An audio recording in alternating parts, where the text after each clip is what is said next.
L'Omnivers, une toile infinie de mondes entremêlés aux réalités multiples. C'est un réseau complexe où les événements divergent les uns des autres. Ces divergences entre ces dimensions proviennent de quelque chose de malveillant, capable de voyager à travers les chevauchements, une brèche invisible formée à la suite de désastres. Cette force étrange est attirée par les souffrances et le désespoir, et va influencer et corrompre ses victimes au point de leur faire commettre les pires atrocités, affaiblissant alors le voile entre ces mondes et son propre royaume, le royaume de l'entité.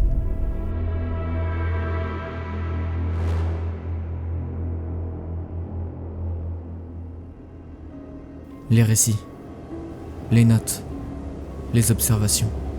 Aujourd'hui, le souffle frémissant d'une infirmière dans les nuits sombres d'un asile, et le récit d'une artiste rebelle, agile comme un félin. On va parler du chapitre The Last Breath. Bienvenue dans les Chroniques de la Brume.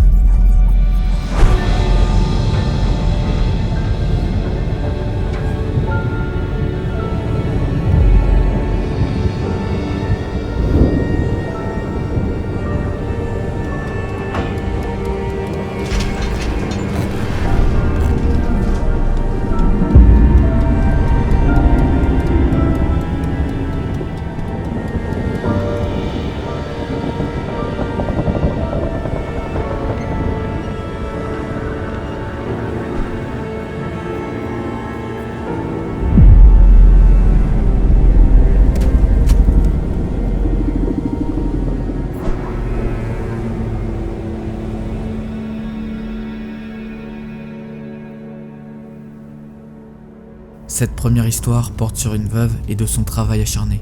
Les bandages qu'elle porte semblent raconter les secrets d'un récit obscur datant du passé. On va parler de l'infirmière. L'infirmière, ou de son vrai nom, Sally Smithon, est une américaine ayant des origines anglaises. Elle est mariée à un certain Andrew, et ensemble, ils décident de s'installer en ville dans une maison bâtie par celui-ci, avec beaucoup de rêves et de projets en tête. Si Andrew a pu construire cette maison, c'est parce qu'il travaille comme bûcheron. Un travail qui comporte cependant de nombreux risques. Et c'est à cause de ces mêmes risques qu'un jour, le contremaître d'Andrew dut rendre visite à Sally, pour lui annoncer une bien triste nouvelle qui allait changer sa vie, à jamais. Un accident terrible était arrivé, et elle allait désormais se retrouver seule. Sans argent pour se nourrir, et n'ayant pas d'autre solution pour s'en sortir, Sally dut se débrouiller pour trouver un travail. Cependant, ses recherches n'aboutirent pas vraiment, et le seul emploi qu'elle put décrocher fut à l'asile de Crotus Prane. Personne ne cherchait un emploi là-bas, à moins d'être réellement dans le besoin. Il faut savoir qu'à l'origine, Crotus Prane était un hôpital qui fut fondé en 1857, mais comme le besoin de stockage augmentait, il a été transformé par la suite en asile d'aliénés. C'est un endroit où sont regroupés de pauvres âmes dont personne ne veut, des parias qui voulaient vraiment un travail, ou des hommes et des femmes délirants qui avaient désespérément besoin d'une camisole. Les électrochocs étaient le traitement le plus répandu sur les patients, et les heures, quant à lui, étaient très populaires parmi le personnel puisque chacun essayait désespérément de s'accrocher comme il le pouvait dans ce lieu macabre. Crotus Prane fut criblé de récits que la plupart qualifiaient d'histoires à dormir debout, mais qui étaient cependant très loin de correspondre à la réalité. Ce n'était peut-être pas le plus grand asile qui existait, mais celui qui abritait les esprits les plus perturbés et violents que le pays n'ait jamais rencontrés jusque-là. En plus de la salle des aliénés se trouvait une chapelle, nichée dans une partie tranquille du terrain de l'asile, dirigée par le père Campbell, un homme bon qui aidait les résidents notamment à se confesser auprès de lui. Les patients dont la maladie était jugée moins grave avaient alors le contrôle de l'endroit, et beaucoup venaient s'y réfugier pour communiquer avec Dieu. Sally, quant à elle, s'occupait des patients. Elle commença au bas de l'échelle, par les nuits, le plus dur. Mais c'est au fil des années que son esprit commença à atteindre ses limites. 2 décennies entières à voir des choses trop horribles pour être regardées jusqu'à ne plus pouvoir le supporter davantage. C'est alors qu'une idée sombre germa dans son esprit. Son concept de purification. C'est dans le tome 6, Divergence, que l'on en apprend un peu plus. À travers des notes laissées par l'observateur, on y découvre certains de ses souvenirs. La purification de Crotus Prane. Dans la première note, souvenir 906, l'asile profite d'un instant de répit et de calme. Sally semble se libérer d'un poids qui pèse dans sa poitrine. Elle a l'impression qu'elle peut enfin respirer de nouveau. Elle oublie l'odeur de sueur et des draps poussiéreux qui recouvrent cet endroit. Elle se rappelle des tomates et de la terre fraîche. Pendant un instant, elle se force à oublier les taches au mur ou les différentes fissures des fenêtres qui recouvrent le couloir sombre. En entrant dans la chambre d'une patiente, celle-ci se met à sursauter, de peur face à l'ombre qui venait d'entrer dans la pièce. Éclairée par la lune, elle se rendit compte que ce n'était que Sally, qui s'approchait d'elle d'un air compatissant. D'après le dossier de l'asile, elle s'appelle Marion, mais le personnel de l'asile préfère utiliser des surnoms pour chacun des patients. Le catatonique, le vieux moite, la fille anxieuse. Tous étaient réduits à ça. De même pour les membres du personnel. Sally s'assied auprès d'elle et tresse les cheveux secs et cassants de la fille anxieuse. Elle lui demande si elle est allée à la salle communautaire aujourd'hui, et que de là, elle peut observer près de la fenêtre les rouges-gorges faire leur nid dans les arbres. Mais avant de pouvoir continuer la moindre conversation avec, des gémissements résonnent alors dans le couloir. Premier signe que cet instant, cette trêve, allait bientôt s'achever. Sally tente alors d'ignorer ce qu'elle vient d'entendre, afin de rester auprès de sa patiente pour lui offrir un instant de compassion. Mais un cri retentit. Dans la note Souvenir 907, Sally décide d'aller voir qui est à l'origine de ce cri. En avançant dans le couloir, les cris et bruits des patients accompagnent ses pas. Au fur et à mesure qu'elle approche, les bruits sont de plus en plus chaotiques. Certains patients se mettent à pleurer et se frappent même la tête contre les murs. En se précipitant dans la chambre, Sally s'approche de la patiente qui est attachée à son lit. C'est elle qui pousse ces terribles cris, qui finissent par se changer lentement en un rire joyeux. Cette femme demande à Sally si elle a apprécié sa chanson, qu'elle appelle Concert des aliénés. Tout l'asile se retrouve alors complètement réveillé, anxieux. Les gémissements et les cris des patients ricochent sur les parois des couloirs. Sally ressent à nouveau un poids sur sa poitrine. Pourquoi cherche-t-elle à les énerver? Cette patiente, surnommée la femme brisée, sourit à travers ses bandages et semble prendre plaisir à pousser l'infirmière à bout. Sally se répète qu'ils sont malades, que le seul moyen de les aider, c'est de rester compatissant à leur égard. Mais à quel prix? Et à quoi bon? Au final, la majorité n'apporte à leur entourage que de la souffrance. Dans la note Souvenir 908, Sally n'arrive plus à contenir son dégoût face à sa patiente et ne tente même plus de le dissimuler. Elle se demande ce que cette femme peut bien apporter au monde, elle qui ne peut s'empêcher de critiquer les autres. La femme brisée lui répond qu'elle a offert bien plus au monde qu'elle ne peut l'imaginer. Elle dit que là où elle va, la maladie, elle l'aurait simplement purifiée. Selon elle, une infection s'est propagée, et ces murs en seraient la preuve irréfutable. Après plusieurs échanges tendus avec Sally, la femme brisée lui avoue qu'elle était autrefois infirmière elle aussi. Mais elle ne s'est jamais considérée comme étant au service des patients, plutôt à celui de l'intérêt général. D'une simple injection, elle éliminait ceux qu'elle considérait comme ayant un patrimoine génétique trop faible, et que sa logique dépasse celle des tribunaux et de ceux qui l'ont condamnée et traitée de folle. Les jours s'enchaînent alors à travers la note Souvenir 909, montrant que le quotidien de Sally ne va pas en s'améliorant. Au bout du couloir, un patient qu'il surnomme le méchant et qui a pour habitude de s'attaquer à plus faible que lui s'est encore libéré. Il semble avoir justement trouvé sa proie. Il tire un corps par les chevilles, le corps nu du gamin Rance. Du sang coule de sa tête et Sally ignore s'il est mort. Elle court alors dans le couloir et tente d'appeler à l'aide, une seringue remplie de sédatifs à la main. Malheureusement, personne n'est présent pour l'aider. Les restrictions budgétaires de l'asile de Crotus Sprain en étaient la cause. En se retournant, le méchant fait face à Sally. Cette fois, l'idée qu'elle court à sa mort l'effleure. Le méchant ne semble pas remarquer l'arrivée quelque peu tardive d'Harvey Cavana, un aide-soignant grassouillet travaillant également pour l'asile, qui est lui surnommé Gros Agent Hospitalier. C'est avec l'aide de son collègue qui finit par plaquer le patient turbulent au sol, comme il l'a fait à maintes reprises dans le passé, que Sally arrive à injecter le sédatif. Le calme revient subitement. En regardant la scène à ses pieds, elle remarque les traces de sang recouvrant la tête du gamin Rance. Inconscient ou mort, elle n'en a aucune idée. Les taches de sang s'étalent sur une dizaine de mètres dans le couloir, avant de tourner dans une autre chambre un peu plus loin. C'est alors que Sally éclate de rire, pour éviter de se mettre à pleurer. Un jour est passé depuis l'incident. Dans la note, Souvenir 910. Sally était pensive. Elle était en train de se remémorer ce qu'elle avait vu la veille, avant d'être soudainement rattrapée par la voix de la femme brisée. C'est vrai qu'elle était dans sa chambre, à lui changer ses bandages, ensanglantée. La femme brisée exprime, comme à son habitude, des remarques acerbes envers les résidents, et travaille l'esprit de Sally en permanence. Elle lui dit qu'elle est tombée sur l'article du journal concernant son époux. Quelle tragédie! Elle aurait fondé une merveilleuse famille. Finir dans cet endroit, veuve et pure, comme c'est malheureux. Sally se lève, sans terminer le bandage. Ses pieds tremblent. Tandis qu'elle se dirige vers la porte, elle tente de faire le vide dans sa tête. C'était si cruel. Son mari était si pur, tout comme son amour. Ce qui est loin d'être le cas de tous ceux qui vivent entre ces murs. Pourtant, ces créatures malades et difformes sont en vie et reçoivent des soins et de l'attention. C'est tellement injuste. Elle comprend que fuir cet endroit ne sert à rien. Ce sont les démons qui la retiennent ici. Sa respiration devient difficile et sa vision se trouble. Elle s'écroule par terre. Dans la note Souvenir 911, Sally se remémore un souvenir passé aux côtés de son mari Andrew, profitant du lac et de l'odeur encore fraîche de la pluie. Elle se souvient de la robe qu'il lui a achetée et de sa carte qu'il lui a écrite. Un symbole de mon amour. Une brise vient traverser la prairie. Elle souhaite rester là, rien qu'une minute de plus. Mais ce rêve s'estompe et se décompose autour d'elle. Elle s'accroche au poignet d'Andrew, appuyant sa tête contre son épaule. Elle entend les scies qui découpent le bois. Le bruit s'intensifie à chaque coup. Les arbres autour d'elle s'écroulent peu à peu, projetant un nuage de poussière. Sally étouffe, mais ne lâche pas Andrew. Une goutte de sang coule le long du bras de ce dernier, jusqu'à atteindre le doigt de Sally. En levant la tête, elle voit alors son mari, couvert de sang et le crâne béant. Seul subsiste un œil au milieu du carnage. Un œil qui la fixe intensément. Elle s'effondre au milieu de la main ensanglantée avant de fondre en larmes. Elle perd son emprise sur Andrew. Tout ce qu'elle était, jusqu'à la robe qu'elle portait, absolument tout se décompose, emporté par le vent. C'est alors qu'elle se réveille, les mains moites d'Harvey Kavanagh la secouant alors qu'elle reprend lentement connaissance sur le sol de l'asile. Dans la note, souvenir 912, Sally est de retour dans le couloir. Rien n'a changé. Le bruit des gémissements et des cris s'échappe des chambres à proximité. L'odeur, les taches, le bruit de ses talons. Rien n'a changé. De brefs éclats de folie ou de terreur qui émergent de ce lieu s'entremêlent. Le concert des aliénés. Elle entre dans la chambre de la fille anxieuse. La jeune fille sursaute, mais se ressaisit rapidement en voyant que c'est Sally.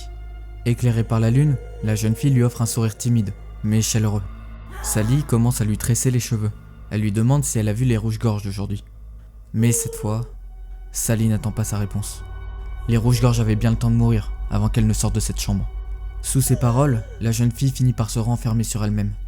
Sally le remarque et tente alors de se calmer et de prendre une grande inspiration. Elle remarque alors de minuscules créatures se tortillant dans ses cheveux. Une infestation de poux. Sally retire sa main avant de subitement gifler la fille et de l'insulter de souillon. Surprise et confuse, la jeune fille se met à pleurer. Sally, également surprise par son propre geste, recule d'un pas et songe à s'excuser. Elle souhaite lui expliquer le stress qu'elle subit au quotidien. Mais quelque chose en elle s'y oppose. Dans la note Souvenir 913, Sally s'installe à côté du lit de la femme brisée, le visage vide d'émotion. Seuls ses yeux fatigués indiquent qu'elle est consciente. Elle se retrouve de plus en plus dans la position de sa patiente, écoutant chaque jour un peu plus ses divagations. Divagations qui se concentrent toujours sur le même sujet macabre, la purification. La femme brisée remue ses entraves, s'acharnant sur un bout de peau à la base de sa main, tout en continuant ses divagations sur la purification. Elle lui parle comme si elle discutait avec une amie en prenant le thé. Dans la conversation, elle lui propose de donner le secret de son injection si spéciale, celle qu'elle aurait utilisée pour ses patients. Une simple piqûre pour s'occuper de cette misère inhumaine. C'est dans la note Souvenir 914 que l'esprit de Sally atteint ses limites. Elle sent que l'asile se referme sur elle. Chaque murmure des patients semble glisser entre les fissures. Elle se demande combien de temps elle tiendra encore dans ce couloir, si cela finira un jour.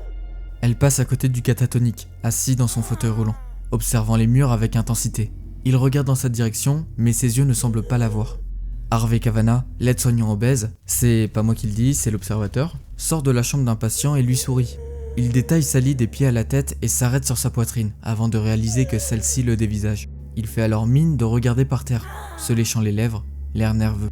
Un peu plus loin, la Souillon sautille en fredonnant un air mélodieux, savourant son premier jour libre d'entrave depuis tout un mois. En s'approchant, la jeune fille penche sa tête en avant et est prise de haut de cœur, jusqu'à finalement vomir tout par terre. Sally continue à avancer, sans même songer à nettoyer ce carnage. Elle aperçoit un autre patient, le crétin sans chaussures, assis près du placard à balai. Du sang semble couler de sa bouche. Il frappe sa mâchoire à plusieurs reprises contre la chambranle de la porte, avant de glisser ses doigts dans sa bouche pour y extraire une dent. Sally observe le couloir qui semble s'étendre à l'infini avant de s'arrêter. Acceptant ce qu'elle tente d'ignorer, la maladie ne doit pas s'étendre davantage. Dans la dernière note, Souvenir 915, Sally remplit la seringue d'un liquide sombre et épais. Malgré le bruit de ses talons à chacun de ses pas, elle a une impression étrange, celle de flotter. Désormais, elle voit et comprend clairement la maladie. La maladie est partout, même chez ceux qui refusent de l'admettre. Il est étrange qu'une personne comme la femme brisée, munie d'une telle sagesse, soit aveugle à ses propres impuretés. Il y a tant de crasse dans l'asile. Et si elle doit tout purifier, autant commencer maintenant.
Cette nuit de septembre fut la plus macabre de toutes. Si l'asile de Crotus Prane apparut dans les livres d'histoire, ce n'est sûrement pas dû aux résidents, mais plutôt à l'homicide de masse où plus de 50 patients furent retrouvés morts dans leur lit par le personnel du matin. En plus de ces patients, 4 autres membres du personnel étaient eux aussi décédés, dont le directeur de l'asile de Crotus Prane, Patrick Spencer, qui semblait avoir lui aussi rendu son dernier souffle. En plus du directeur, il y avait également le père Campbell, retrouvé dans le confessionnal ce jour-là. Seule Sally avait mystérieusement survécu à cette nuit. Certains patients semblaient avoir été étouffés car ils avaient des marques autour du cou. Quant à Sally, elle fut placée dans une ambulance, mais cette dernière n'a jamais atteint l'hôpital. Le véhicule se retrouva accidenté, dans un bois des alentours. Le personnel soignant était mort et Sally était introuvable. Cet homicide collectif marqua à jamais l'histoire de l'asile de Crotus Prane. Le bâtiment, quant à lui, fut abandonné peu de temps après. Les enquêteurs n'avaient aucune réponse et les habitants de la ville étaient de plus en plus inquiets, car des rumeurs parlaient d'une femme étrange qui semblait encore vivre dans cet asile. Finalement, une nuit, de la fumée finit par s'élever des bois, et l'asile de Crotus Prane fut incendié, ne laissant plus une trace de son histoire. Les témoins ne firent rien, ils laissèrent simplement le bâtiment brûler. L'asile de Crotus Prane devient alors une sorte de porte, un chevauchement. Pour ce qui est de l'infirmière, elle est désormais prisonnière du royaume de l'entité, qui lui accorde la liberté de devenir la reine morbide de son propre enfer, à condition qu'elle continue de la servir avec diligence. C'est de cette façon que l'entité lui octroie son pouvoir, le dernier souffle de Spencer, lui permettant de se déporter sur de grandes distances en quelques instants, tout en traversant n'importe quel obstacle. Et pour faire ça, elle utilise le dernier souffle de ses précédentes victimes, qu'elle garde précieusement dans le creux de sa main. Pour ces téléportations, l'infirmière doit entrer dans un sous-royaume. Les sous-royaumes sont des plans d'existence différents au sein du royaume de l'entité. Pour les plus connus, le feu de camp et le vide sont alors des sous-royaumes, dans lesquels les tueurs et survivants sont envoyés par l'entité. Celui de l'infirmière se nomme le monde des esprits. Son apparence est identique à celle du royaume de l'entité, mais ceux qui la traversent voient une brume noire couvrir leur vision périphérique. Par ailleurs, les tueurs ayant la possibilité d'accéder à ce sous-royaume ne peuvent interagir avec les survivants ou objets extérieurs à celui-ci. L'infirmière n'est donc pas la seule à utiliser le monde des esprits, puisque d'autres tueurs comme le spectre y ont également accès. Pour ce qui est du spectre, entrer dans le sous-royaume lui offre une vitesse de mouvement accrue lorsqu'il entre dans cet autre plan d'existence. C'est peut-être aussi grâce à leurs utilisations communes de ce plan d'existence, en plus de leur passé morbide, qu'une connexion entre les deux personnages existe. Contrairement au spectre, l'infirmière n'entre pas complètement dans le monde des esprits. Elle se téléporte brièvement sur une très courte durée, rendant alors cette interaction extrêmement douloureuse pour l'infirmière, expliquant les cris de douleur qu'elle émet à chaque téléportation. Concernant les compétences de l'infirmière, celles-ci proviennent des années de service à l'asile de Crotus Prane. La compétence Tridor provient de la sensibilité de l'infirmière à entendre les respirations, qu'elle utilise aujourd'hui à des fins plus macabres. Pour ce qui est de la compétence Thanatophobie, qui signifie littéralement avoir peur de la mort, l'infirmière semble se délecter et jouer avec la douleur des survivants, faiblissant alors leur courage face à un trépas inéluctable. Et pour finir, la compétence vocation de l'infirmière amène Sally à demeurer liée à certains fragments de son ancienne existence, la rendant particulièrement sensible aux personnes en détresse et lui permettant de mieux identifier l'aura des survivants en phase de guérison à proximité. Pour ce qui est des accessoires, la plupart sont des souvenirs que l'infirmière aurait conservés de sa vie passée et qu'elle utilisera en offrande à l'entité avant chaque épreuve pour influencer son pouvoir contre les survivants. Pour les plus communs, ces accessoires sont liés à l'entourage de Sally.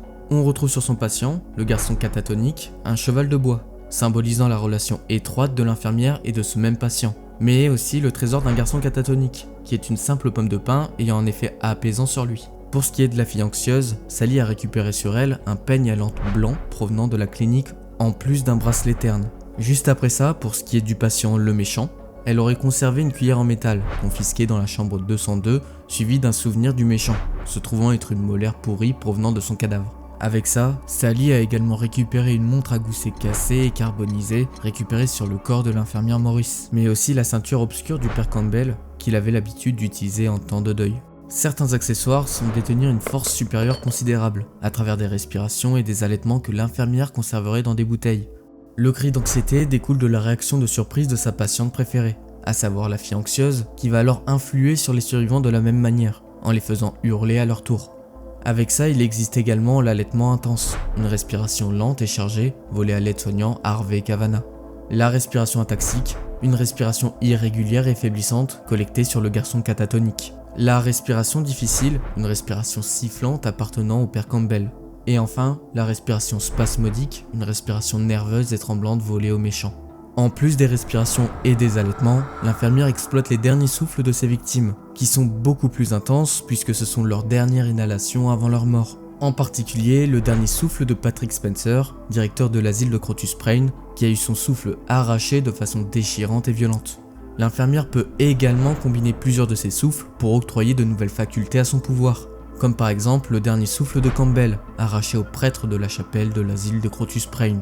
Il existe aussi le dernier souffle de Jenner, arraché à Mary Jenner, à savoir la fille anxieuse. Si cette fois Mary est citée comme prénom et non Marion, c'est parce qu'il existe plusieurs réalités alternatives où des événements similaires se sont produits selon l'influence de l'entité.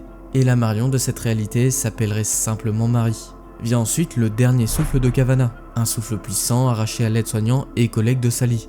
Et pour finir, le dernier souffle du méchant, arraché lui aussi à son patient pendant cette terrible nuit de septembre. En plus de tout ça, l'infirmière a gardé avec elle 2 accessoires qu'elle considère comme ses trésors les plus précieux. Une boîte d'allumettes, qui lui a probablement servi à incendier l'asile, qui lui sert aujourd'hui à collecter des boutons dépareillés, et un signet déchiré se trouvant être un morceau de ruban blanc immaculé, autrefois attaché à un livre sacré. La folie que celui a provoquée sur Sally peut aussi se faire ressentir à l'état de ses vêtements et de son apparence. C'est avec une thé d'oreiller en lin, probablement issue d'une chambre d'un patient, que Sally choisira d'étouffer ses victimes jusqu'à leur dernier souffle. C'est également avec cette même thé d'oreiller qu'elle fabriquera son masque de fortune. La robe que Sally porte est l'uniforme prédéterminé des infirmières au début du XXe siècle. Comme pour ses autres variantes, cette robe est sale et en lambeaux après plusieurs décennies d'utilisation. Pour l'arme qu'elle se servira pendant les épreuves, Sally va choisir de se servir d'une scie à os en métal rouillé, qui lui servait auparavant d'outil pour son travail. Il existe également plusieurs tenues qui vont nous donner du détail sur le passé de Sally. Dans la collection La Ménagère, Sally porte une robe et une écharpe brodée à la main dont elle se servira plus tard pour dissimuler son visage. C'était la tenue qu'elle portait lorsqu'elle a appris que son mari Andrew ne reviendrait pas à la maison. Il existe 2 variantes à cette tenue dépendamment de la dimension à laquelle Sally appartient. Dans la collection L'Enfer de la guerre, et avec la tenue Bonne Mère, Sally porte un uniforme d'infirmière militaire, ce qui nous permet de déterminer plus facilement à quel moment elle aurait exercé son métier d'infirmière. Il existe aussi l'uniforme d'infirmière de la Seconde Guerre mondiale, qui n'appartient à aucune collection et qui démontre encore une fois l'époque à laquelle elle appartient concrètement.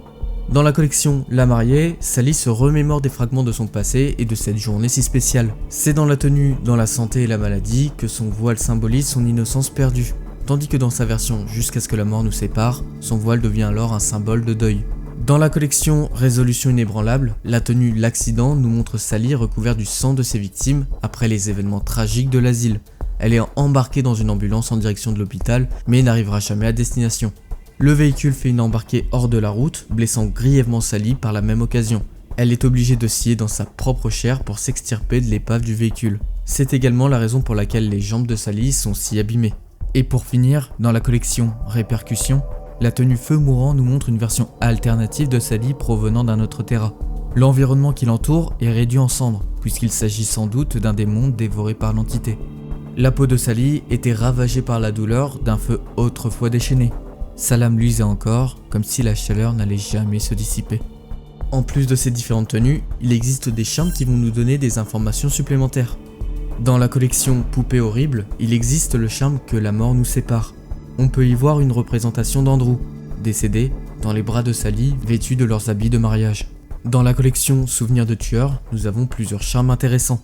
D'abord le charme camisole brûlée, qui est intéressant surtout parce qu'il indique son état brûlé, prouvant bien qu'un incendie a bel et bien eu lieu à l'asile de Crotus Prain.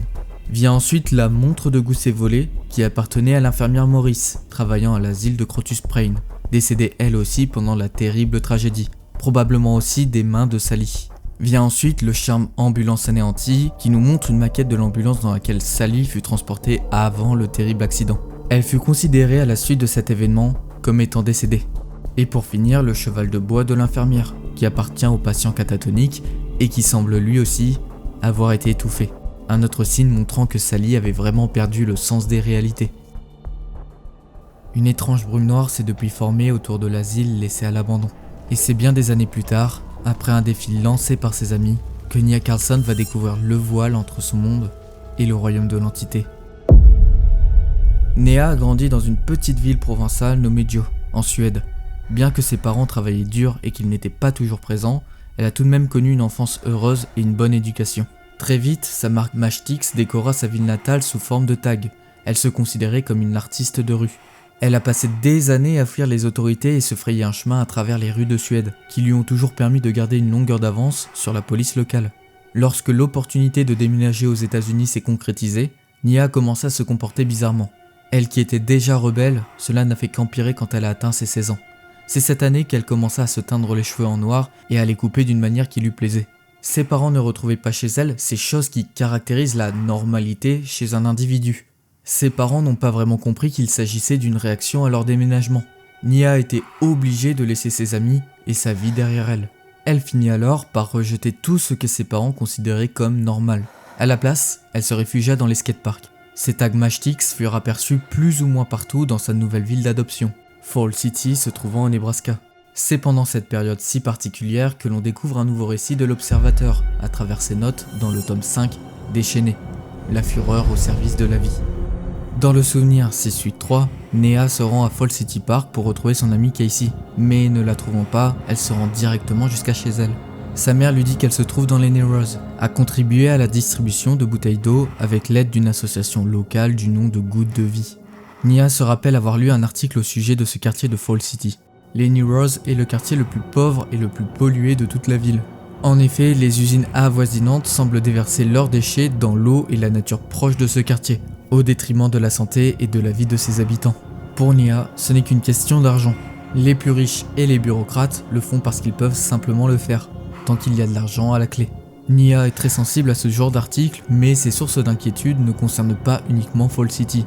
Elle est bien consciente que c'est partout pareil et décide de ne plus s'en préoccuper et de se concentrer uniquement sur sa planche de skate et le fait de dénicher des endroits où poser ses tags. Elle décide alors de rejoindre les Narrows en longeant la Hopper's Falls River en direction du quartier. Dans le souvenir 684, elle retrouve enfin Casey et son groupe de bénévoles. Nia s'approche et demande à Casey si elle souhaite aller au parc, sans réellement prendre son mouvement au sérieux. Casey lui répond qu'elle est occupée à faire des choses plutôt importantes. Nia observe les femmes offrir des bouteilles d'eau et apprend, horrifiée, que l'eau de la ville est tellement polluée qu'ils ont besoin d'un nouveau centre de traitement des empoisonnements. Elle n'avait jamais eu à penser à des choses aussi essentielles que de l'eau. Les habitants les plus pauvres se retrouvaient infectés par les pires cas de maladie de Minamata de tout le pays. Nia demande alors ce qu'est réellement cette maladie, et Cassie lui répond que c'est une maladie qui arrive lorsque les gens sont empoisonnés au mercure. Nia ressent alors de l'empathie pour ses résidents, mais pense cependant qu'on ne peut pas y faire grand chose. Casey s'énerve et lui lance alors un regard noir que Nia ne semble visiblement pas comprendre. Ouais, alors je préfère prévenir d'avance, mais Nia c'est pas le totem le plus enflammé du royaume. Bref, Cassie lui répond simplement que même si on ne peut pas sauver la planète, on peut au moins la rendre un peu plus agréable. Chose à laquelle Nia va réfléchir toute la nuit pendant qu'elle fait des recherches sur la maladie de Minamata. Dans la note, souvenir 685. Après avoir lu l'entièreté des symptômes, elle se met à faire des recherches et découvre que le maire de la ville a conclu un accord avec une entreprise de boissons. Cette entreprise a redirigé l'eau propre du lac vers l'usine de mise en bouteille, puis a payé des droits d'accès à l'eau en connectant les Narrows au système de l'ancienne rivière en pensant que personne ne le remarquerait. Mais malheureusement, à la suite de ça, les femmes commencent à faire des fausses couches et tout le monde se met à perdre ses cheveux. Plus de 50 000 résidents firent le lien très rapidement avec l'usine. Bien que les habitants se plaignent, personne ne fait quoi que ce soit, comme d'habitude. Nia n'avait jamais pensé que l'eau pouvait être un problème et c'est désormais la seule chose qui occupe son esprit.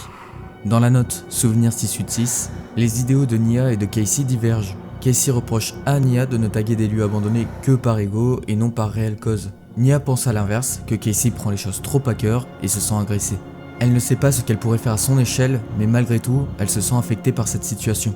Dans la note Souvenir 687, la chaîne de production Zyder a jeté des déchets dans la rivière pendant des années et a détruit les industries du tourisme et de la pêche dans le pays tout entier. 20 ans plus tard, les Narrows meurent d'une agonie lente et douloureuse, sans que justice ne leur soit rendue. Même le département de l'environnement ne semble pas s'en préoccuper. La ville ne veut pas de procès et c'est la raison pour laquelle personne ne fait quoi que ce soit. Les enfants finissent même par en mourir. Nia ne peut s'empêcher de penser à eux. Quelque chose en elle la pousse à s'impliquer, comme pour son ami Cassie. C'est dans la note Souvenir 688 que Nia va prendre à cœur et embrasser cette cause à l'aide de son art, les tags. Elle se faufile alors dans l'usine à la recherche d'un coin en hauteur, recouvrant au passage les caméras de peinture avant d'escalader les murs. Une fois l'endroit parfait trouvé, elle commence à y poser son nom. Mais quand elle vient raconter ce qu'elle a fait à Casey, dans la note Souvenir 689, celle-ci ne réagit pas comme Nia s'y attendait, lui disant qu'inscrire son nom de tagueuse sans message n'apporterait finalement rien. L'art doit être un message, une rébellion. Casey aimerait que Nia ait une vision plus politique de la chose. Se mobiliser comme ne rien faire est un choix d'artiste, un choix politique. Dans la note Souvenir 690, Casey et Nia se rendent en skate dans Lenny Rose. Elle la guide jusqu'à une maison où un père aide son enfant à manger dans son lit. Il n'a que 11 ans, et pourtant, il n'a aucune chance. Il est en train de mourir, empoisonné au mercure. Casey explique à Nia qu'utiliser son tag pour une cause n'est pas suffisant, que ce n'est profitable que pour elle et sa notoriété, en ne faisant finalement de la publicité que pour son nom d'artiste. Casey va alors lui dire ces mots. Prête ta voix à ceux qui n'en ont pas, n'est pas juste la fureur de vivre, mais ta fureur au service de la vie. Dans la note Souvenir 691, Nia, allongée sur son lit, songe à ce que Casey lui a dit. Elle sait qu'elle a raison, et se souvient d'une époque où elle avait tant de choses à exprimer en tant qu'artiste de rue. Elle ignore comment, mais tout cela s'est évaporé. Elle se souvient de ce qu'on lui avait appris à l'école. On lui répétait de ne pas utiliser l'art pour la politique. Mais tout est politique. Même le fait de simplement rester en dehors de la politique l'est finalement aussi. Elle pense au maire de la ville, à sa corruption. C'est dans la note Souvenir 692 que Nia semble reprendre espoir. En naviguant sur internet, elle lit les histoires des rois et de leur lutte pour l'eau potable dans le monde entier. Elle est heureuse d'apprendre que ça ne se déroule pas très bien pour eux. Dans chaque pays où ces tyrans ont tenté de s'emparer de l'eau potable, le peuple s'est chargé de les expulser. C'est à son tour maintenant. Elle se rappelle les mots de Casey. On ne peut peut-être pas changer le monde, mais on peut l'améliorer un tout petit peu.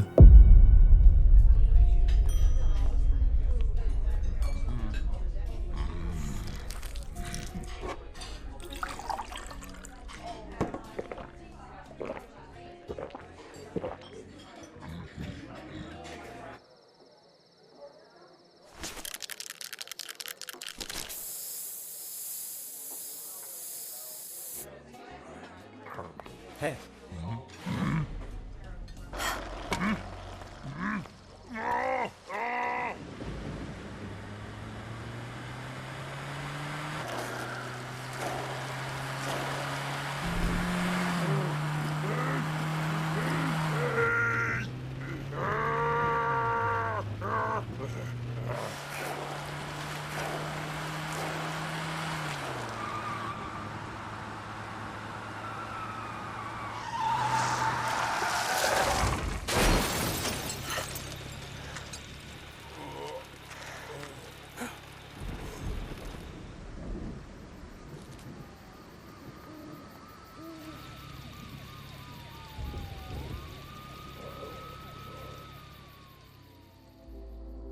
Après l'accident du maire, Nia continua à taguer les bâtiments aussi bien publics que gouvernementaux, tout en arrivant toujours à se tirer des situations compliquées grâce à son agilité féline.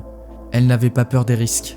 Elle alla peut-être un peu trop loin quand ses amis la mirent au défi d'aller taguer l'asile abandonné de Crotus Prain. Les parents de Nia avaient fini par s'habituer à ses disparitions, au point de ne pas remarquer que cette fois, c'était différent. Quand la police arriva sur les lieux, ils ne trouvèrent que son tag inachevé au-dessus d'une porte. L'apparence de Nia est souvent associée à un style urbain plutôt grunge, reflétant parfaitement sa vie d'artiste non conformiste. Quand Nia a finalement disparu, elle portait sur elle un bonnet de grande taille. Elle avait assombri ses cheveux blonds d'origine pour une teinte noire difficilement repérable. Le haut que Nia portait est décrit comme un débardeur vert assez discret, propre à son style rebelle qui la définit si bien, accompagné d'un bracelet en cuir attaché à son poignet. Pour son bas, elle portait sur elle un jean skinny et raflé, bien abîmé à force d'escalader des murs pour accéder à certaines zones inaccessibles, interdites et voire même dangereuses. Il existe également plusieurs tenues nous donnant du détail sur le passé de Nia. Dans sa tenue tagueuse de Harajuku, on apprend que Nia s'est rendue dans les souterrains de Tokyo pour partager son art urbain.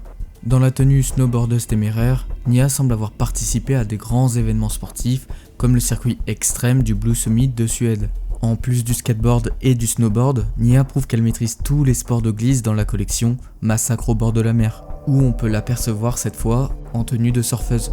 Dans sa tenue du Festival d'art de Stockholm, on peut apprendre qu'elle y aurait autrefois participé en tant qu'artiste de rue dans la capitale de son pays natal. Dans sa cause pour l'environnement, Nia aurait également tagué des navires de braconnage. C'est ce que l'on peut apprendre en tout cas dans la tenue gardien marin. Dans sa tenue œil de sang, les amis de Nia faisaient les idiots avec des vieilles bombes de peinture en aérosol jusqu'à ce que l'une d'elles explose. La peinture corrosive avait atteint les yeux de tous ses amis qui furent emmenés à l'hôpital. Nia revient le lendemain pour montrer son nouveau concept artistique à ses amis, un œil ensanglanté. Et pour finir, dans la tenue pente glissante, Nia, un soir d'hiver, sur son toit couvert de neige, va monter sur son snowboard avant de s'élancer et de sauter dans un énorme tas de neige, sous les exclamations de ses amis et le regard terrifié de sa mère qui se précipite vers elle. La plupart des charmes de Nia sont alors liés à ses passions, mais nous donnent pour certains d'entre eux des détails plutôt intéressants. Le charme figurine de Nia Carlson est bien plus simpliste que la figurine de l'infirmière, puisqu'il s'agit d'une figurine à l'effigie de Nia uniquement, la montrant à ses occupations préférées, le skateboard et les tags. Le charme bombe de peinture de Nia montre l'arme principale de l'arsenal de Nia contre l'ordre établi, qui a servi accessoirement à taguer les murs et les usines des alentours, mais également la voiture du maire de sa ville. Le charme Rotten le chat nous apprend que Nia a un chat qu'elle aime déguiser de façon punk. Elle a également un rat de compagnie nommé Milo d'après la description du cosmétique eau avec rat imprimé. Il existe aussi le charme Tag Mashtix qui représente la marque et le surnom artistique que porte Nia. Ce tag qui était autrefois en Suède assez quelconque porte aujourd'hui un message bien plus important. Et pour finir, le charme Slendriot se trouve être un pins du groupe de punk préféré de Nia, du même nom, Slendriot, qui a probablement inspiré plusieurs de ses tenues vestimentaires. L'asile de Crotus Prain regorge de bien d'autres histoires surprenantes, là où les chemins et les âmes perdues de la brume s'entrecroisent. On va conclure sur les événements et liens du chapitre. Benedict Baker, connu pour avoir noté des informations sur son carnet au sujet du royaume de l'entité, aurait aperçu l'infirmière pendant qu'elle se déplaçait, traversant un mur comme par magie. Cette frayeur semble également lui apporter des nouvelles angoisses pendant ses nuits de sommeil. Dans une autre de ses notes, il aurait aperçu Nia à plusieurs reprises.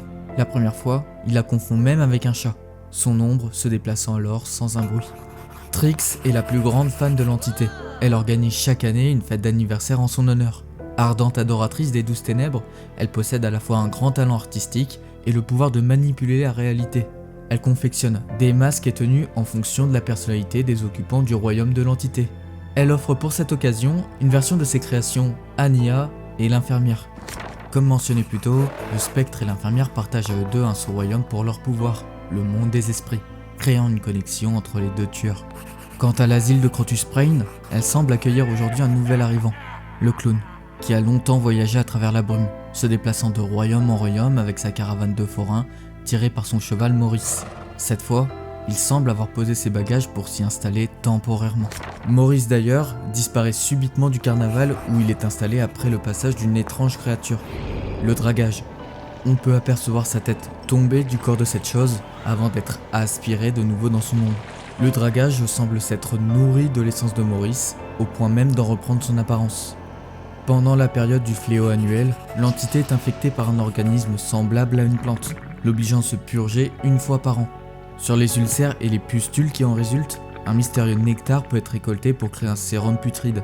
Celui-ci provoque d'étranges mutations susceptibles d'accroître les prouesses physiques d'une personne, tout en la défigurant étrangement. Talbot Grims, un alchimiste aux portes de la mort, décide de s'injecter une grosse quantité du sérum putride dans la chapelle de l'asile de Crotus Prain, se transformant totalement pour devenir le fléau. Après avoir déchiffré des mystérieuses coordonnées provenant d'un podcast d'Adicor qui vise à prouver l'existence des chevauchements, Sindint et ses amis vont enquêter sur l'emplacement d'un de ces chevauchements, dans les ruines de l'asile de Crotus Prain. En parcourant ces lieux, ils tombent face à un être immense, le Oni.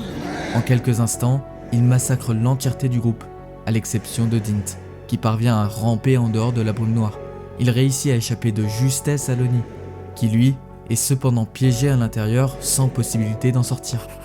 Et pour finir, Auréla Rose semble avoir rencontré Nia pendant une épreuve, venant lui porter secours quand elle était dans un état critique et par la même occasion apporter un peu d'espoir aux autres survivants du royaume de l'entité. Même si cela conclut la fin de ce chapitre, d'autres récits seront partagés. Des récits toujours plus sombres que vous retrouverez dans la suite des Chroniques de la Brume.